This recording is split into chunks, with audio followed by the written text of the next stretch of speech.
Hello, and welcome to this introduction to climate modeling. How likely is it that the area where you live will be affected by rising sea level within your lifetime? Or perhaps affected by extreme weather events like droughts or floods? What's the likely range of possibilities for future global temperatures, given the range of possible future pathways we might choose? Or how is Earth's climate system as a whole likely to respond to future changes in energy flows?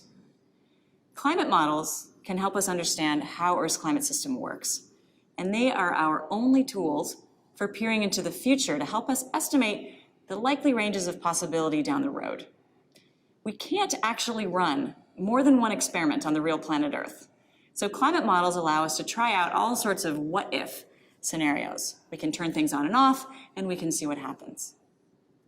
If you've ever folded a piece of paper into the shape of an airplane and thrown it, you have made a model. If you speak or write or gesture in some language, you're using a model. Language is a representation of your thoughts, but can never really quite be what you're thinking, though in our language we do aim to get as close as possible to communicating what it is that we're thinking. We use physical models in architecture to show what something might look like if we were to build it. We use models in engineering to test designs before putting the time, effort, and energy into building the real thing. We even model our own futures ourselves. And our models help us plan ahead because we have expectations of the future. We expect, for example, that next winter will be colder than the following summer. We might not know exactly how cold or how warm the seasons next year will be, but we have a pretty good idea what clothes would be useful to have handy and whether it would be useful to buy a snow shovel. How is it that we're able to model these things? We have experience and we have observations from the world around us. We certainly have varying levels of confidence in our experience and our observations, depending on how extensive they are, how many times they might have been repeated, and whether we're pretty sure we've considered most of the things that are relevant, or if we're leaving something out. Essentially, our models of the future fit within what we think is the likely range of possibility, and we revise and refine them all the time as we gain new insights. Climate modeling is conceptually similar to the future modeling you and I do all the time for ourselves. Climate models are based on physical principles of how the world works. Things like conservation of mass and energy, gravity, laws of motion, how chemical reactions work, and what we know about how biology works. These models don't exist in a vacuum, nor do they arise out of thin air. They are our attempts to represent Earth's climate system with the purpose to help us learn more about it. Since again, we can't run a global scale real-life experiment here more than once. This is a drawing of the major components of Earth's climate system, with arrows representing the flows of mass and energy among the different parts. This essentially represents a static model of what Earth's climate system looks like, which helps us get started thinking about it. The next step is to try to represent how the mass and energy flow through the system, turning this into something dynamic that can change over time. We'd use what we know about physics, chemistry, and biology to give the model information about how different processes work and how fast and under what conditions. So we're giving the model information about how to deal with stocks and flows. Typically, this is done using a bunch of equations, which represent stocks, flows, and feedbacks, including timescales on which different processes operate. And then the equations are solved by a computer. Once we've built a model, and it seems to operate with reasonable stability, then we could add, for example, some kind of perturbation. Then, if our model does a decent job of linking the different parts together, we could see how that perturbation ripples through the system and affects other parts. We could see whether and how fast the system approaches some equilibrium again, and what processes were largely responsible. We could actually turn different processes on or off to try to isolate their influence on the system. Again, something we can't do on the real planet. We also test our climate model's output against observations of the real world, and we might find out that the model aligns well with those observations, or we might find out that we need to revise the model, or maybe that we need to go out and make some more real-world observations to get a better handle on how things really work. Here's an example of a real-world constraint on climate models, that has to do with the relative proportions of liquid water and water vapor. At warmer temperatures, more of the water present will be in vapor form, and at colder temperatures, less of the water present will be in vapor form, and more will be as liquid water or even solid ice, which isn't shown here. If a model is trying to represent what happens to water cycling through the climate system, it would have to take into account how the proportion of vapor to liquid changes if the temperature changes. If some air warms up in the model, then the model should also make some of the water in that air change phase from liquid to vapor, within some range that makes physical sense. If some air cools, as is common and as air rises through the atmosphere, then in the model, some of the water vapor present in the air should condense. Using a relationship like this, which is based on observations in the real world, a modeler can tell the model what to do with water as temperature changes. This is just one example of how observations help inform what goes into climate models. There are many more, like the rate at which CO2 exchanges with the ocean, or the heat capacity of water, or the average growth of trees each year, or the temperature profile of the atmosphere.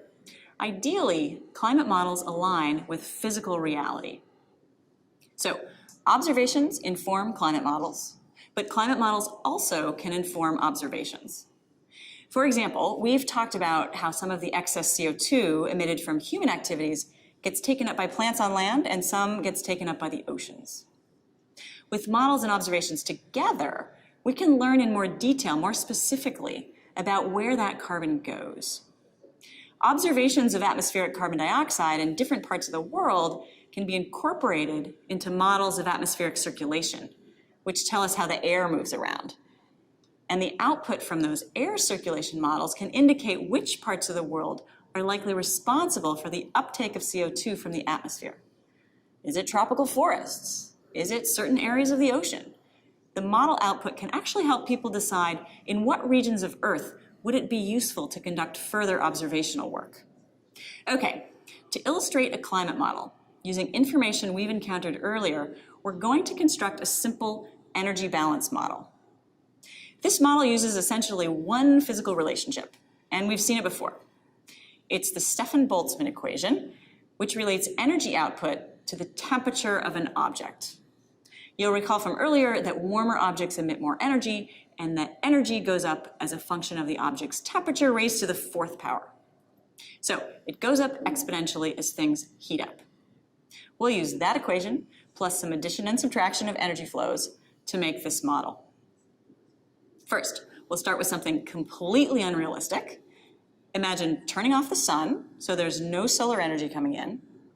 We'll let the Earth's surface keep its tiny amount of geothermal energy coming from the planet's interior, about 0.06 watts per meter squared.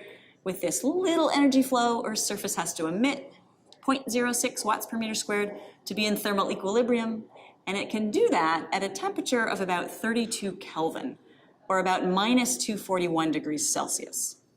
Now we'll turn on the sun to its current energy output, which means Earth gets about 341 watts per meter squared. This is an example of an observation that's used in climate models. If we want to model the Earth, we need to use a realistic number for the incoming solar radiation. We'd use a different number if we were modeling Mars, for example. Okay, we're going to assume, for now, that Earth absorbs all the radiation it gets from the sun. Nothing is reflected, and there are no greenhouse gases. When the sun first turns on, Earth is emitting just 0.06 watts per meter squared, but now it's getting 341 watts per meter squared. So we have an imbalance. Over time, Earth warms up until it reaches the right temperature to emit the same amount of energy as it absorbs. That temperature, according to Stefan-Boltzmann, where energy inflow equals energy outflow, is about 278 Kelvin, or about 5 degrees Celsius. So that's a very simple model, and it doesn't quite capture what's really going on. So let's add another important process, reflection. First, a question for you. What's going to happen to the temperature of our modeled Earth after we add reflection? Will temperature go up, go down, stay the same? What's going to happen? Today, Earth reflects about 30% of the incoming energy from the sun. So let's make our model do that. Now Earth's surface only absorbs 70% of what's coming in. So it only has to re-emit 239 watts per meter squared. And so it cools down to a new equilibrium where energy inflow equals energy outflow, now at minus 18 degrees Celsius. So that's a little closer to representing the real Earth, and minus 18 Celsius is about the temperature of the upper atmosphere, and the temperature Earth's surface would be if we had 30% reflection and no greenhouse gases. Next step, add greenhouse gases. For our purpose here, we're going to make a simplifying assumption that the greenhouse gases absorb all the radiation coming from Earth's surface, and they re-emit half of it upward and half of it downward, just to make things conceptually more straightforward. We know that for the planet to be in energy balance, the upward emission from greenhouse gases will have to equal the solar inflow minus reflection. So that's 239 watts per meter squared. We've assumed in this model that the downward emission from greenhouse gases equals the upward emission. So that's also 239 watts per meter squared. So now Earth's surface is absorbing 239 from the sun plus 239 from greenhouse gases. So it has to re-emit 2 times 239 watts per meter squared back upward in order for inflow to equal outflow. And so it warms up to 303 Kelvin, or 30 degrees Celsius. If we take a look at what happens to our energy balance model over time, it looks something like this. From the left, we start just when we conceptually turn the sun back on, and suddenly inflow far exceeds outflow. The red line is way above the green line. Temperature is the blue line, and you can see the Earth starts off very cold, and it takes some time for it to warm up to its new equilibrium temperature with its new inflow of energy from the sun. When it does warm up enough so that inflow equals outflow, our model Earth's temperature stabilizes at about 5 degrees Celsius. But then we added reflection. So 30% of the incoming solar energy gets reflected away immediately, and our model Earth cools down to minus 18 Celsius.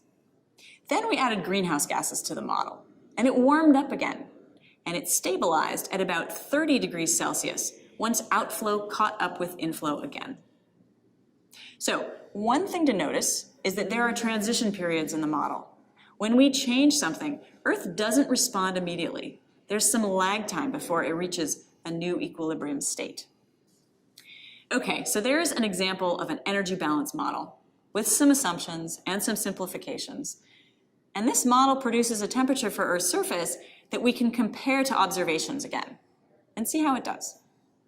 Well, Earth's average surface temperature is about 15 degrees Celsius, not 30. So how could our model get closer to approximating reality? Well, we could divide the atmosphere into layers and could more realistically represent the flows of energy due to greenhouse gases in the atmosphere, which aren't simply half up and half down. We could also take into account the fact that some energy emitted from Earth's surface proceeds directly to space. It doesn't all get absorbed by greenhouse gases. Or we could include that some energy leaves Earth's surface through latent heat transfer and thermals, not only via radiation. We could get specific about what's on Earth's surface. Is it water? Is it rock? We could make our energy balance model more closely approximate the real Earth by dividing our model planet into different latitude bands, not just treat the whole thing as one big average. The purpose of going through this model is to illustrate how we can use a few equations and construct a model that actually does approximate some of the processes happening on Earth. You could build this model yourself in a spreadsheet. With more sophistication, you could include more processes, giving them magnitudes based on observations in the real world, and bring your model closer to resembling reality. To summarize, with climate models, we're attempting to represent Earth's climate system. So it's important to ground the model in how physics, chemistry, and biology work in the real world. We use real-world observations to help define what's realistic in a model. And sometimes modeling can help us decide what new observations would be helpful. Ultimately, people build models to help better understand Earth's climate system. It's an ongoing effort.